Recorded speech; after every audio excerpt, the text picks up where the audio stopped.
खुसखुशीत अशी झाली आहे छान. आणि ही वेणी छान असं झालं आहे हे. आणि ही काढून घ्यायचं.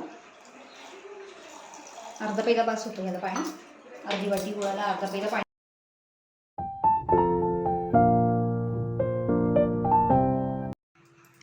हाय हॅलो नमस्कार सर्वांना. कसे आहात तुम्ही? मजेत ना? मजेतच असाल तर स्वागत आहे तुमचं माझ्या नवीन व्हिडिओमध्ये. तर आज आपण ना खमंग खुसखुशीत अशा छानपैकी कडाकणी बनवणार आहे. तर त्याचं साहित्य आणि कृती बघण्यासाठी आपण किचनमध्ये जाऊया. तर प्रत्येक ठिकाणची पद्धत ही वेगवेगळी असते. त्यासाठी माझी पद्धत कशी आहे ही तुम्हाला मी दाखवते. तर नक्की बघा व्हिडिओ आणि आवडला तर लाईक शेअर सबस्क्राईब करायला विसरू नका. तर चला आपण किचनमध्ये जाऊ. तर कढीचं साहित्य आहे इथे गूळ आहे अर्धी वाटी, तूप 2 चमचे, आपला पोह्याचा जो चमचा असतो ना त्याप्रमाणे, मीठ चवीप्रमाणे घेतले, सुंठ पावडर आहे ती पाव चमचा आहे, बेसन 1 चमचा घेतलेलं आहे आणि हा मैदा आहे अर्धी वाटी आणि गव्हाचं पीठ 1.5 वाटी घेतलेलं आहे आणि पाणी घेतलेलं आहे पाऊण पेला. तर आता आधी आपण गूळ आहे तो ह्या पातेल्यात घेऊ आणि पाणी ओतून गरम करून घेऊ. हा गूळ आहे तो घ्यायचा पातेल्यामध्ये, पाणी घालून घ्यायचं. अर्धा पेला बास होतं याला पाणी. अर्धी वाटी गुळाला अर्धा पेला पाणी घालायचं आणि चांगलं गरम करून घ्यायचं. ते त्याप्रमाणे उकळवून घ्यायचं आणि चांगलं उकळलं की गॅस बंद करून घ्यायचा.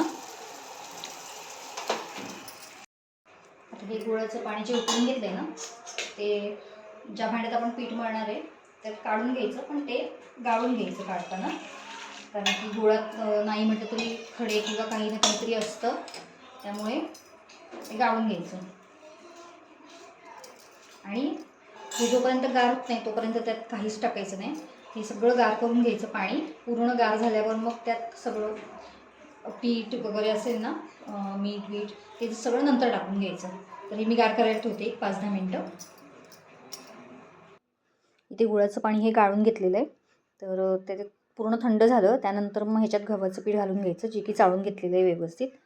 गव्हाचं पीठ आणि अर्धी वाटी मैदा,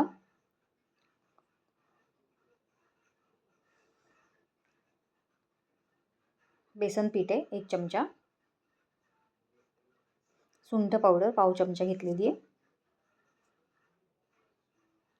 मीठ आहे चवीप्रमाणे आणि तूप 2 चमचे जे आपण घेतलं होतं ते घालून घ्यायचं त्यात. आणि सगळं एकजीव करून मस्तपैकी घट्टसर असा गोळा मळून घ्यायचा. एक साधारण 5 ते 7 मिनटं लागतात घट्टसर असा गोळा मळून घेण्यासाठी. तर छानपैकी पीठ मळून घ्यायचं ते आणि 1 तासभर चांगलं भिजत ठेवायचं. प्रत्येक ठिकाणी पद्धत वेगवेगळी असते. कोण मैद्याच्या करतात आणि त्यात रवा वगैरे घालतात, पण आमच्याकडे गव्हाच्या आवडतात सर्वांना, त्यामुळे मी गव्हाचे केले.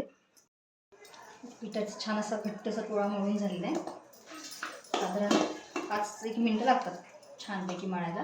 आता हा भिजत ठेवायचा असंच एक अर्धा पाऊण तास असंच ठेवायचं. आता याला मी झाकून ठेवते आणि थोड्या वेळाने महिला लाटायला घेते.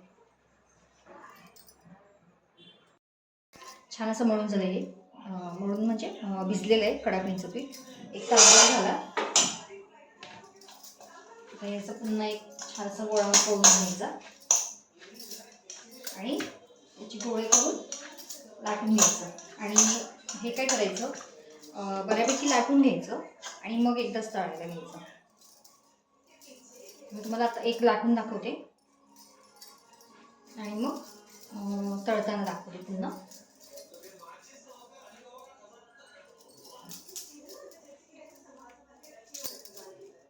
छान गोळे असे व्यवस्थित करून घ्यायचे, जसं आपण पेढा वगैरे बनवतो ना त्या टाईप गोळा करून घ्यायचा.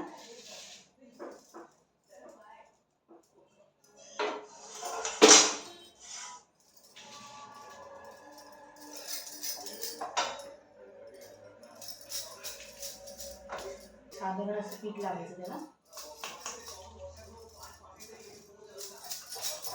आणि छान पातळ लाटून घ्यायचं. जाड अजिबात लाटायचं नाही, कारण की कडाकणी ही थोडीफार कडक अशी असते, एकदम पण खुसखुशीत नसते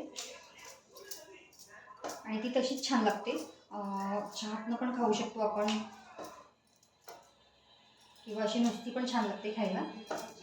जितकी पातळ लाटता येईल ना तितकी पातळ लाटून घ्यायची.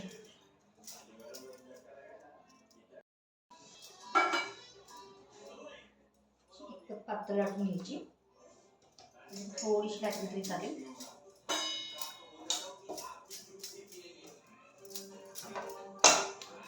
आणि एकसारखे गोल याव्या म्हणून त्याला ना असे टोचे पण मारून घ्यायचे.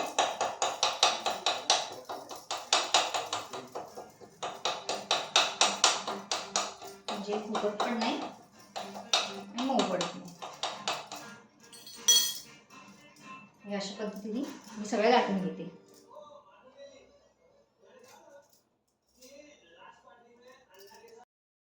कडकणी लाटून झालेली आहेत. आणि ही लेणावळ आमच्याकडे हे असं करतात. ही वेणी, पान, आरसा, ही फणी आहे आणि ही जोडवी, हे एवढंच करतात आमच्या इथे देवीला. लेणावळ आणि ही कडाकणी आणि बाकीची बाहेर ठेवलेली आहे लाटलेली. तर आता मी तुम्हाला तळून दाखवते. तेल तापवून घेतलेलं आहे, आता तळून घेते.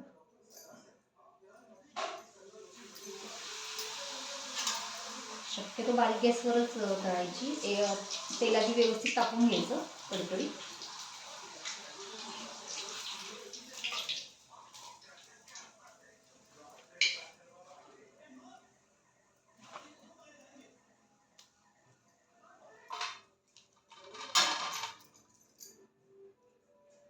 याप्रमाणे सगळ्या तळून घ्यायच्या.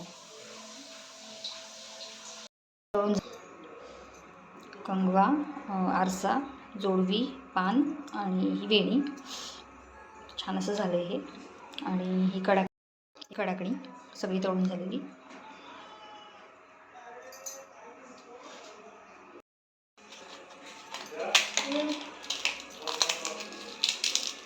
खुसखुशीत अशी झाली आहे कडाकणी मस्तपैकी, बघू शकता तुम्ही इथे.